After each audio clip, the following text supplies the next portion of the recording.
Okay అండి.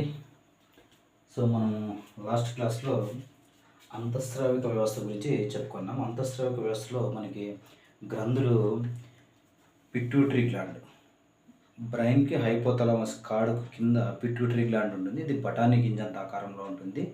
ఇది 0.5 నుంచి 1 గ్రామ్ వెయిట్ ఉంటుంది కాబట్టి దీన్ని చిన్న గ్రంథి అంటున్నాము. మన శరీరంలో మన గ్రంథుల్లో అతి చిన్న గ్రంథి అంటే పిట్యూటరీ గ్లాండ్ అంటాము. ఈ పిట్యూటరీ గ్లాండ్ అనేకమైనటువంటి హార్మోన్స్ రిలీజ్ చేసి మిగతా గ్లాండ్స్ అన్నిటినీ కూడా కంట్రోల్ చేస్తుంది కాబట్టి దాన్ని మాస్టర్ గ్లాండ్ అన్నాము. కింగ్ ఆఫ్ ద గ్లాండ్స్ అన్నాము. అదేవిధంగా ఇక్కడికి వస్తే మనకి థైరాయిడ్ గ్లాండ్ ఉంటుంది. ఈ థైరాయిడ్ గ్లాండ్లో మనకి థైరాక్సిన్ అనే హార్మోన్ రిలీజ్ అవుతుంది. ఇది హార్మోన్ రిలీజ్ కావడానికి అయోడిన్ అనే ఆహార పదార్థం ముఖ్యంగా పనిచేస్తుంది. సో ఈ అయోడిన్ అనే పదార్థం తగ్గిపోతే మనకి సింపుల్ గైటర్ అనేది వస్తుంది, క్రిటినిజం అనే వ్యాధి వస్తుంది.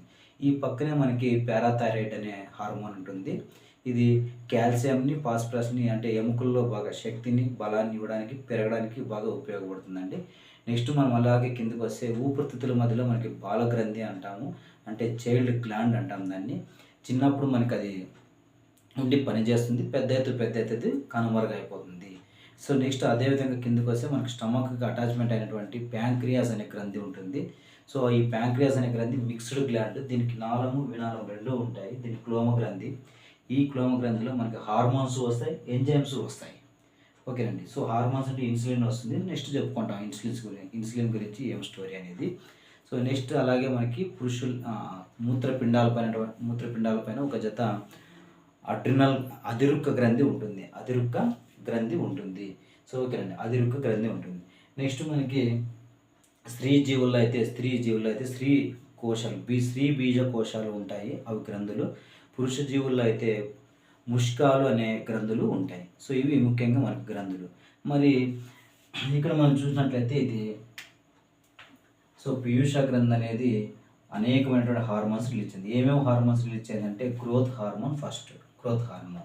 ఇది సఫిషియెంట్గా ఉంటే మనం ఏ వయసుకి ఎంత హైట్ పెరగాలో అది ఖచ్చితంగా పెరుగుతాము.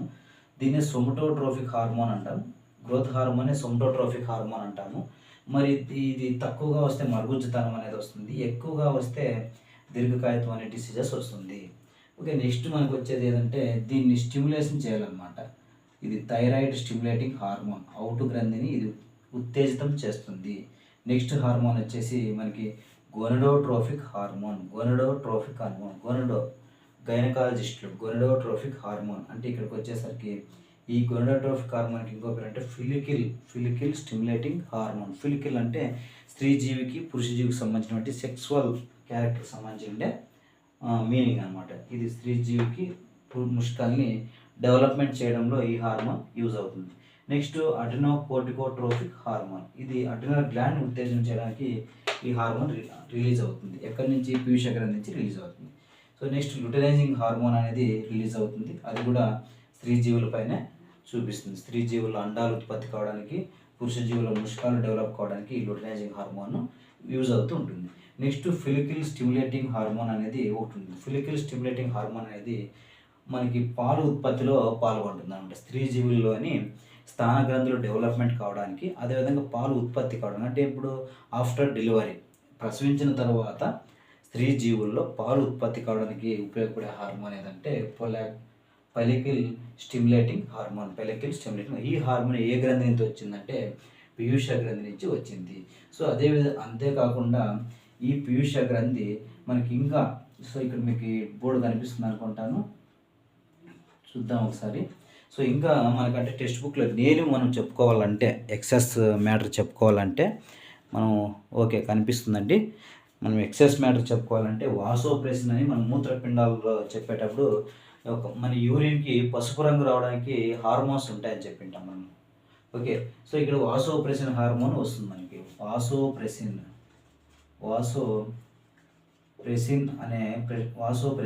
వాసోప్రెసిన్ అనే హార్మోన్ ఏం చేస్తుందంటే మూత్ర విసర్జనని కంట్రోల్ చేస్తుంటుంది. అంటే మనము రోజుకి 1.5 లీటర్ మాత్రమే మూత్రం రిలీజ్ చేయాలి. 1.5 లీటర్ అంటే రోజుకి 1.5 లీటర్ని మనం మూత్ర విసర్జన చేస్తాం. సో అది కాకున్నట్లుగా ఈ హార్మోన్ రిలీజ్ కాలేదంటే, మనకి వాసోప్రెసిన్ అనే హార్మోన్ రిలీజ్ కాలేదంటే ఎక్కువ మూత్రాన్ని రిలీజ్ చేస్తూ ఉంటాం. సో ఆ వ్యాధిని మనం ఏమంటే డయాబెటీస్ ఇన్సిపిటిస్ అంటాం. డయాబెటీస్ ఇన్సిపిటిస్. సో ఆ డయాబెటీస్ ఇంటిపిటిస్ రాకూడదంటే డయాబెటీస్ ఇన్సిపిటిస్ ఇన్సిపిటిస్ ఈ వ్యాధి రాకుండా ఉండాలంటే ఈ హార్మోన్ రిలీజ్ చేయాలి. ఈ హార్మోన్ ఎక్కడ రిలీజ్ అవుతుంది? పీయూష గ్రంథి దగ్గర రిలీజ్ అవుతుంటుంది వాసోప్రెసిన్ అనే హార్మోను. కాబట్టి దీన్ని ఏంటంటే యాంటీ డ్యూరాటిక్ హార్మోన్ అంటాం. దీన్ని ఏమంటాం? యాంటీ డ్యూరాటిక్ హార్మోన్ అంటాము. ఏడిహెచ్ అని కూడా అనొచ్చు దాన్ని, యాంటీ డ్యూరాటిక్ హార్మోన్. సో అదేవిధంగా మనకి ఇంకా ఈ ఈ పీయూష గ్రంథి ఇంకా ఏ హార్మోన్ రిలీజ్ చేస్తాయంటే ఆక్సిటోసిన్ అనే హార్మోన్ని రిలీజ్ చేస్తుంది. సో ఏ హార్మోన్? ఆక్సిటోసిన్ ఈ హార్మోన్ని రిలీజ్ చేస్తుంది. ఆక్సిటోసిన్ అనే హార్మోన్ ఎవరు? పీయూష గ్రంథి రిలీజ్ చేస్తుంది. ఈ ఆక్సిటోసిన్ అనే హార్మోన్ దేనిగా యూజ్ అవుతుందంటే ఆక్సిటోసిన్ కనిపిస్తుందంటే ఆక్సిటోసిన్ అనే హార్మోన్ దేనిగా యూజ్ అవుతుందంటే స్త్రీ జీవి ప్రసవం అంటే గర్భాశయ కండరాలు లూజ్ కావడానికి, గర్భాశయ కండరాలు బాగా కదలడానికి, ప్లస్ సులభంగా నార్మల్ డెలివరీ కావడానికి ఈ ఆక్సిటోసిన్ అనే హార్మోన్ యూజ్ అవుతుంటుంది. సో మనం ఎప్పుడైనా ప్రెగ్నెన్సీ వాళ్ళని హాస్పిటల్కి తీసుకెళ్ళినప్పుడు డెలివరీ టైంలో వీళ్ళు ఆక్సిటోసిన్ అనే హార్మోన్ ఇంజెక్షన్ ఇస్తే మనకి పెయిన్స్ అనేవి వస్తాయంట, లేబర్ పెయిన్స్. సో అప్పుడు ఇది నార్మల్ డెలివరీకి కావడానికి ఇది ఎక్కువ ఇంపార్టెంట్ ఇస్తుంది అనమాట. గర్భాశయ కండరాలు వదులు కావడానికి ప్లస్ సులభంగా ప్రసవం కావడానికి ఆక్సిటోసిన్ అనేది యూజ్ అవుతుంటుంది. సో ఇదైతే మనకి సబ్జెక్ట్లో మెన్షన్ లేదు, బట్ మనం చెప్పుకోవాలి కాబట్టి చెప్పుకుంటున్నాం. ఇక్కడ డయాబెటీస్ ఇన్సిపిటిస్ అనేది వస్తుంది. సో నెక్స్ట్ మనకి ఇక్కడ అడ్రినల్ గ్లాండ్ గురించి చెప్పుతున్నాము. కార్టికోట్రోఫిక్ హార్మోన్ అనేది ఇక్కడ పీయూష గ్రంథి నుంచి రిలీజ్ అయింది, వచ్చి ఈ అవుటు గ్రంథిని ఉత్తేజపరిచింది, స్టిమ్యులేషన్ చేసింది. సో ఇప్పుడు ఈ అవుటు గ్రంథి ఉత్తేజం చెంది ఏ హార్మోన్ రిలీజ్ బయటికి చేస్తుందంటే అడ్రినలిన్ అనే హార్మోన్ని రిలీజ్ చేసింది. ఈ అడ్రినలిన్ అనే హార్మోన్ ఏం చేస్తుంది? హృదయ స్పందన రేట్ని పెంచుతుంది. ఎందుకు? మనం అనుకోని సందర్భాల్లో ఏమైనా పాముని చూసినప్పుడు కానీ యాక్సిడెంట్ అయినప్పుడు మనం సడన్గా భయపడి హృదయ స్పందన రేట్ పెరుగుతుంది. అంటే అప్పుడు ఏ హార్మోన్ రిలీజ్ అయి ఉంటుంది? అడ్రినలిన్ అనే హార్మోన్ రిలీజ్ అయ్యి హృదయ స్పందన రేట్ని పెంచుతుంది. కానీ దాన్ని కంట్రోల్ చేయడానికి మన దగ్గర ఎవరు ఉన్నారంటే వేగస్ నాడి, ఈ క్రానియల్ నర్వస్ ఉన్నాయి కదా, ఈ క్రానియల్ నర్వస్ మెదడుకి టచ్ అయ్యే నర్వస్ 12 ఉన్నాయని మనం చెప్పినాం. 12లో 10వ నాడి అనేటువంటి వేగస్ నాడి మన హృదయ స్పందన రేట్ని కంట్రోల్ చేస్తూ ఉంటుంది. ఓకే, నెక్స్ట్ ఇక్కడ ఏం చేస్తుంది? రక్తంలోని చక్కెర శాతాన్ని పెంచుతుంది. రక్తంలోని చక్కెర శాతాన్ని పెంచుతుంది. కానీ తగ్గించడానికి మనకి ఎవరు ఉంటారంటే క్లోమ గ్రంథిలోని ఇన్సులిన్ అనే హార్మోన్ వస్తుంది. దాని ముందు చెప్పుకుంటాం మనం, ఇన్సులిన్ అనే హార్మోన్ వస్తుంది. ఓకేనండి. నెక్స్ట్ ఇది కంటిపాప వ్యాసాన్ని పెంచుతుంది. ఏది? అడ్రినలిన్ అనే హార్మోను కంటిపాప వ్యాసాన్ని పెంచుతుంది. ఓకే, సో అడ్రినలిన్ హార్మోన్ కంటిపాప వ్యాసాన్ని పెంచుతుంది. సో ఇక్కడ మనము నెక్స్ట్ ఏం చెప్తున్నాము? ఇక్కడ ఇది ఫైట్ చేయమంటుంది ఫస్ట్, లేదు చేతకాకపోతే పరిగెత్తి వెళ్ళిపోమంటుంది. ఇలాంటి హార్మోన్ ఇది, అంటే ఫైట్ అండ్ ఫ్లైట్ హార్మోన్ అంటాం దీన్ని. ఫస్ట్ ఫైట్ చేయమంటుంది. ఇది ఫస్ట్ ఏం చేయమనింది? ఫైట్ చేయమనింది. ఒక్క నిమిషం అండి. ఫైట్ హార్మోన్ ఫైట్ చేయండి, లేదా ఫ్లైట్ అంటే వెళ్ళిపోవడం. సో ఫ్లైట్ అంటే వెళ్ళిపోవడం, అంటే పోరాట పలాయన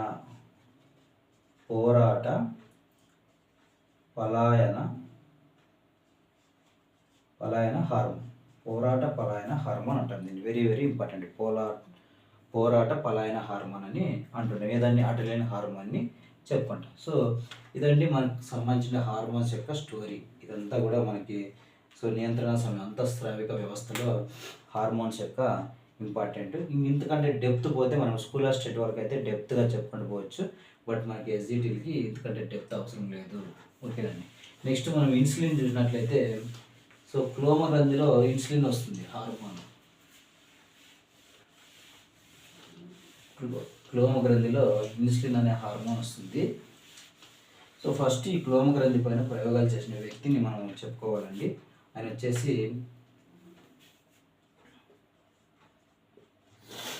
క్లోమ గ్రంథి, దీన్నే ప్యాంక్రియాస్ అంటాం, మిక్స్డ్ గ్లాండ్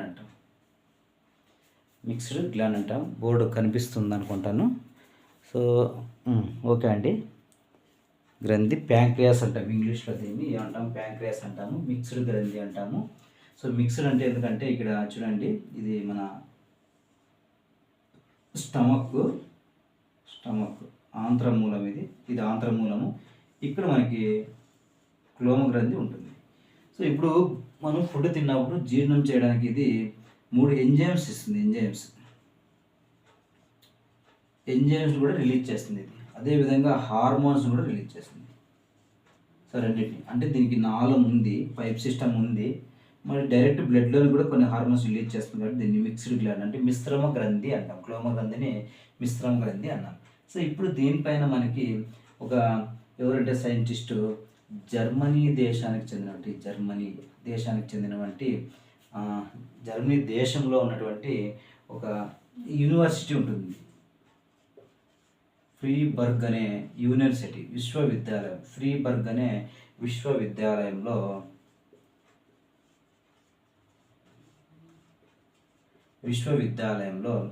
ఏం చేస్తారంటే ఒక సైంటిస్ట్, మన ప్రొఫెసర్ ఉంటాడు, ఆయన ప్రొఫెసర్, వ్యాధుల్ని నిర్ధారించే ఒక ప్రొఫెసర్ ఉంటాడు. సో ఆయన పేరు వచ్చేసి మనకి పాల్ లాంగర్ హెన్స్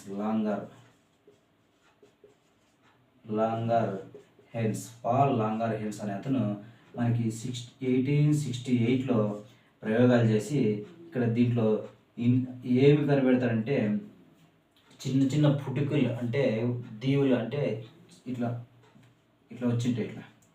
సో వాటిని కనిపెడతాడు, కణాలని, చిన్న చిన్న పుటికల లాంటి కణాలని కనిపెడతాడు ఆయన.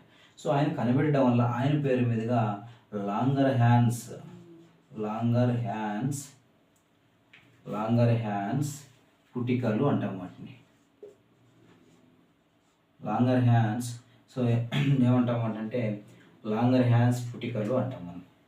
లాంగర్ హ్యాన్స్ పుటికలు ఎవరి పేరు మీదుగా ఇచ్చినాం దీన్ని? పుటికలు అన్నాం అనమాట. లాంగర్ హ్యాన్స్ పుటికలు అంటాం. సో ఓకే అండి. సో దీనికి ఈ లాంగర్ హ్యాన్స్ పుటికలకి ఇన్సెట్ ఆఫ్ లాంగర్ హ్యాన్స్ అంటాం. ఇన్సెట్ ఆఫ్ లాంగర్ హ్యాన్స్ అంటే వీటికి లాంగర్స్ అంటే లాటిన్ భాషలో దీనికి పేరు ఏమిస్తారంటే ఈ పుటికలకు పేరు ఇచ్చింటాడు. ఓకేనండి. ఇప్పుడు మళ్ళీ ఈ పుటికల్లో నుంచి ఇన్సులిన్ అనే హార్మోన్ రిలీజ్ అవుతూ ఉంటుంది. సో ఇప్పుడు ఈ ఇన్సులిన్ అనే హార్మోన్ రిలీజ్ కావడం వల్ల, అంటే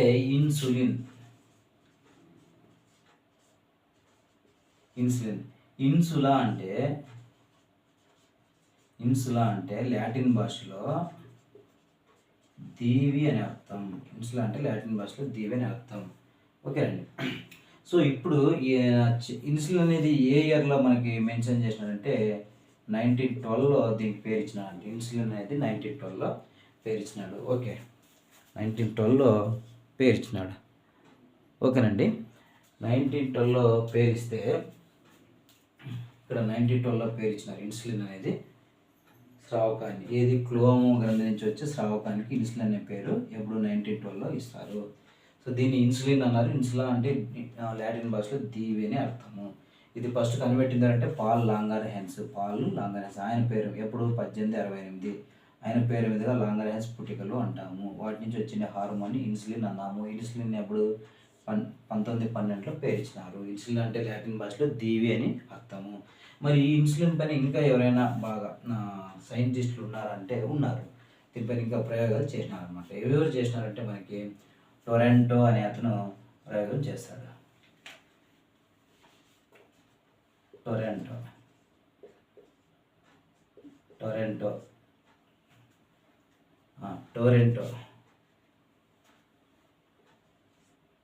అనే సైంటిస్టు దీనిపైన ఇంకా ప్రయోగాలు. మళ్ళీ బ్యాటింగ్ అనే సైంటిస్టు ప్రయోగాలు చేస్తాడు.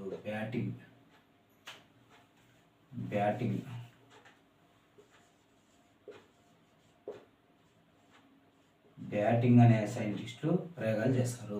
నెక్స్ట్ బెస్ట్ అనే సైంటిస్ట్ కూడా ప్రయోగం చేస్తాడు. బెస్ట్ అండ్ ఇంకెవరెవరు మెక్లాండ్ అనే సైంటిస్ట్ కూడా ప్రయోగం చేస్తాడు. మెక్లాండ్ అనే సైంటిస్ట్ కూడా ప్రయోగాలు చేస్తారు. సో వీళ్ళందరూ కలిసి ఏం చేస్తారంటే, ఈ ముగ్గురు కలిసి ఏం చేస్తారంటే కుళ్ళిపోయిన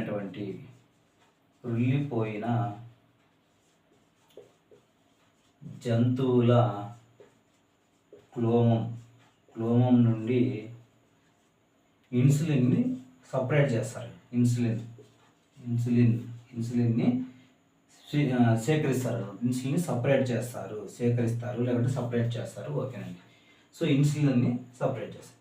సో ఇప్పుడు ఇన్సులిన్ ఏం చేస్తుందంటే, ఇన్సులిన్ మనం తిన్న ఫుడ్ మెటీరియల్ జీర్ణమైన తర్వాత బ్లడ్లోనికి కలుస్తుంది. ఆ బ్లడ్లో ఉన్నటువంటి స్వీట్ అంటే చక్కెర పదార్థాలని, గ్లూకోజ్ ఎక్కువగా ఉంటుంది, ఆ గ్లూకోజ్ని కంట్రోల్ చేయడానికి ఇన్సులిన్ ఉపయోగపడుతుంది. ఇప్పుడు ఈ ఇన్సులిన్ని పేషెంట్లకి, చక్కెర వ్యాధి లేదా షుగర్ పేషెంట్లకి ఇంజెక్షన్ ద్వారా చర్మంలోనికి ఎక్కిస్తూ ఉంటారు అనమాట. ఓకే, ఇంజెక్షన్ ద్వారా ఇస్తూ ఉంటారు.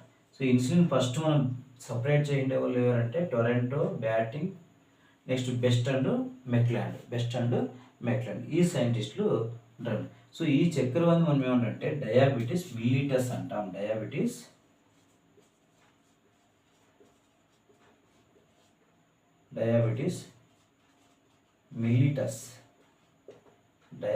మిల్లిటస్ అంటాము. ఓకేనండి. సో ఇంతకుముందు మనం ఒక వ్యాధి చెప్పినాము, డయాబెటీస్ ఏమని చెప్పి ఇన్సిపిటిస్ అన్నాం. డయాబెటీస్ ఇన్సిపిటిస్ ఇది అతిమూత్ర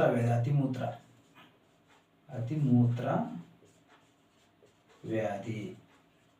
ఇది వాసోప్రెసిన్ అనే హార్మోను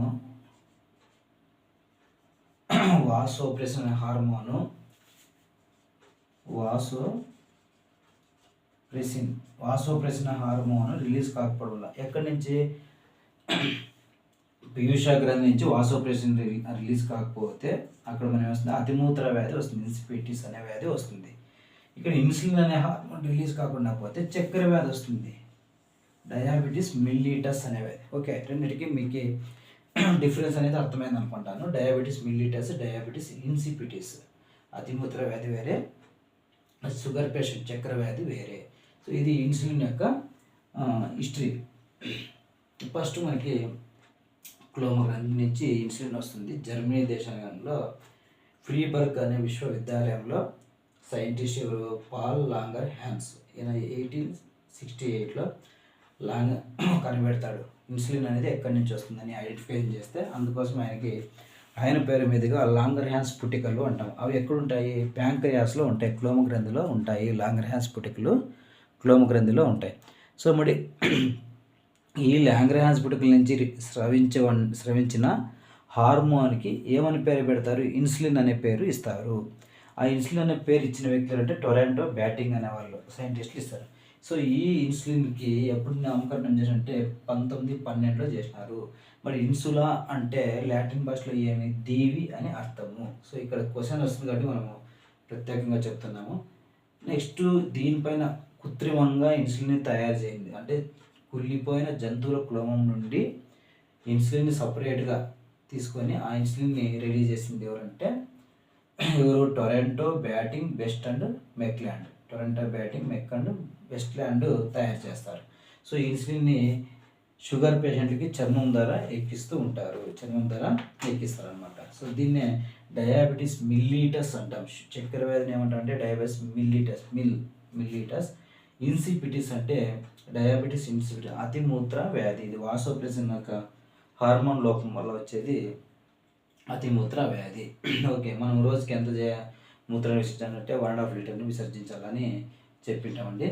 ఓకే, నెక్స్ట్ ఇంకా మనము డెప్త్గా వెళ్ళాల్సిన అవసరం లేదు, ఎందుకంటే ఇంకెక్కువ డెప్త్ అవసరం లేదనుకుంటా అవసరము. ఓకే, సో ముఖ్యంగా నాలుగు గ్రంథులు, ఇంక వినాల గ్రంథులు. మనకి గ్రంథులు వచ్చేసి వినాల గ్రంథులు 2 రకాలు ఉన్నాయి. అవి నాళం వచ్చేసి ఎంజైమ్లు పంపిస్తుంటాయి. ఇవి వినాల గ్రంథులు మనకి ఈ హార్మోన్స్ రిలీజ్ చేస్తుంటే ఈ హార్మోన్స్ డైరెక్ట్గా బ్లడ్లోనే రిలీజ్ అయ్యి ఎక్కడైతే మనకి అవసరం ఉంటుందో అక్కడే వర్క్ చేస్తూ ఉంటాయి హార్మోన్స్ అనమాట. ఓకేనండి.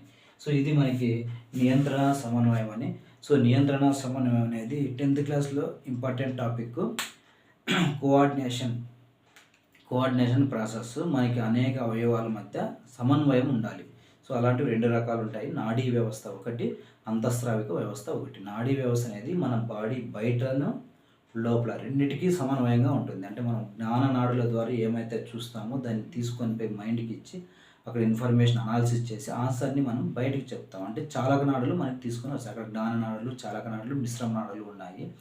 సో ఇక్కడ మనం అక్కడ బ్రెయిన్, మెదడు అంటే ముందు మెదడు, మధ్య మెదడు, వెనుక మెదడు, హైపోథాలమస్, ద్వారగోర్ధము, మధ్యాముఖము వీటి గురించి చెప్పుకున్నాం. స్పైనల్ కార్డ్, వెన్నెముక, బ్యాక్ బోను. సో ఫెరీ నర్వస్ సిస్టమ్ అంటే పరిధీయ నాడీ వ్యవస్థ, కేంద్రీయ నాడీ వ్యవస్థ, స్వయం చోదిత నాడీ వ్యవస్థల గురించి అక్కడ మనం చెప్పుకున్నాము. స్వయం చోదిత నాడీ వ్యవస్థ, మళ్ళీ సహానుభూత పరనాడీ వ్యవస్థ, సహానుభూత నాడీ వ్యవస్థ 2 రకాలు చెప్పుకున్నాం. దాంతోపాటుగా మనకి ఇక్కడ అంతఃస్రావిక వ్యవస్థ అంటే శరీరం లోపల మనం కంట్రోల్మెంట్ ఎలా ఉండాలి, శరీరం లోపల జరిగే సమన్వయాన్ని మనం అంతఃస్రావిక వ్యవస్థ అంటాము. అంతఃస్రావిక వ్యవస్థలో అన్నీ కూడా మనకి గ్రంథులు. సో మనకి స్రావకాలు మన అంటే ఒక రసాయనిక పదార్థాన్ని ఏవైతే స్రవిస్తాయో వాటిని గ్రంథులు అంటున్నాము. సో ఆ గ్రంథుల ద్వారా ఏమేమి గ్రంథులు ఉన్నాయనేది మనం ఇక్కడ సెకండ్ పార్ట్లో చూసుకుందాం. ఓకే, నెక్స్ట్ మనం మొక్కల్లో ఉన్నటువంటి నియంత్రణ సమన్వయం గురించి చర్చించుకుందాం. ఓకే అండి. సో ఇంకా మనం దీనికి ఇంకా ఇన్డెప్త్గా మనకు ఉన్నాయి. హార్మోన్స్ రిలీజ్ కావడము, డిసీజెస్ రావడం అంతా ఉన్నాయి. బట్ మనకు 10th class text book according to 10th class text book ప్రకారం అయితే మనకు అవసరం. ఒక నిమిషం మీకు బుక్ చూపిస్తాను. సో ఈ 10th క్లాస్ టెక్స్ట్ బుక్ ప్రకారం మనకి ఎందుకంటే ఎక్కువ మనకు అవసరం లేదండి. సో ఎక్కడంటే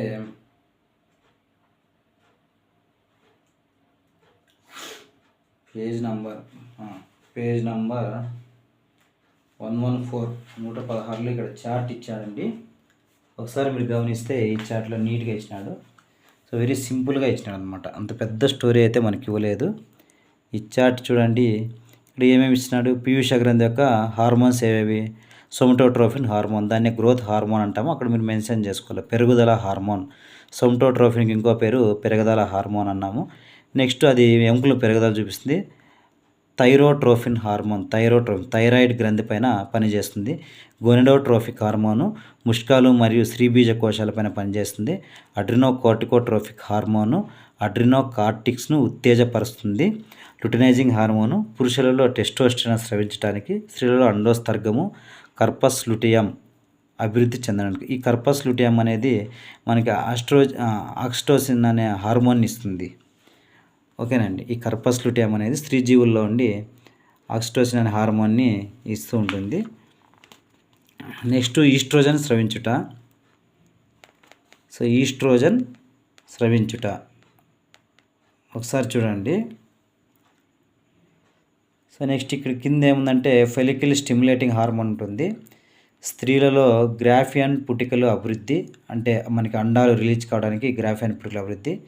ఈస్ట్రోజన్ స్రవించుట, పాల ఉత్పత్తి మరియు స్రవించుట. ఓకేనండి. ఫెలికల్ స్టిమ్యులేటింగ్ హార్మోన్ చెప్పినాము. థైరాయిడ్ గ్రంథి ఎక్కడ ఉంటుంది, గొంతులో ఉంటుంది. థైరాక్సిన్ అనేది పంపిస్తుంది. ఇది సాధారణ పెరుగుదల మరియు జీవక్రియలపైన చూపిస్తుంది. ఓకే, ఇంకా ఇది సింపుల్గా హార్మోన్స్ ఇచ్చినండి. మనం ఇంతకంటే ఎక్కువే మనం డిస్కషన్ చేసుకున్నాం మన క్లాసుల్లో. ఓకే, ఇంకా ముష్క గోనలు, టెస్టోస్టిరాన్, అడ్రినల్ మూత్రపిండాల పైన ఉంటుంది. అడ్రినలిన్ అనే హార్మోన్ని రిలీజ్ చేస్తుంది. ఇది హృదయ స్పందన పెంచడానికి, రక్తంలో చక్కెర శాతాన్ని పెంచడం, ధమని వ్యాసాన్ని పెంచడం, కంటిపాప వ్యాసాన్ని పెంచడం ఇవన్నీ ఉపయోగపడతాయండి. సో ఇక్కడ మనకి 10th క్లాస్ టేబుల్లో చాలా సింపుల్గా ఇచ్చినాడు. ఒకసారి మీరు బాగా చూసుకోండి. సో నెక్స్ట్ మనకి మొక్కల్లో ఉన్నటువంటి సమన్వయం. ఇక్కడ మనకి పేజ్ నెంబర్ 112లో అంటే 112లో ఇంతకుముందు మనం చెప్పినటువంటి ఇన్సులిన్ యొక్క స్టోరీ ఇచ్చినాడు. ఇన్సులిన్ కథ అని ఇచ్చినాడు. ఒకసారి చూడండి. ఇన్సులిన్ కథ ఇచ్చినాడు. సో ఇదంతా కూడా మైన్ థీమ్ దీంట్లో ఏముంది, మైన్ థాట్స్ దీంట్లో ఏమున్నాయి అనేది మనం ఇక్కడ బోర్డు పైన మీకు కనిపిస్తుంది. ఇన్సులిన్ గురించి, సైంటిస్టుల గురించి కానీ నీట్గా చెప్పినాం మనము. ఓకే, అడ్రినల్ గ్లాండ్ గురించి కూడా మనము చెప్పినామండి. Adrenal gland రసాయనాలని.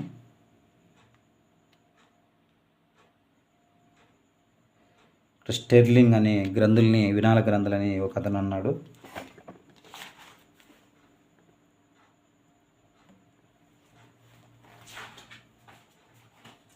ఓకేనండి. నెక్స్ట్ మనకి మొక్కల్లో ఉన్నటువంటి సమన్వయాన్ని చూస్తాం నెక్స్ట్ క్లాస్లో. మొక్కల్లో ఉన్న సమన్వయం.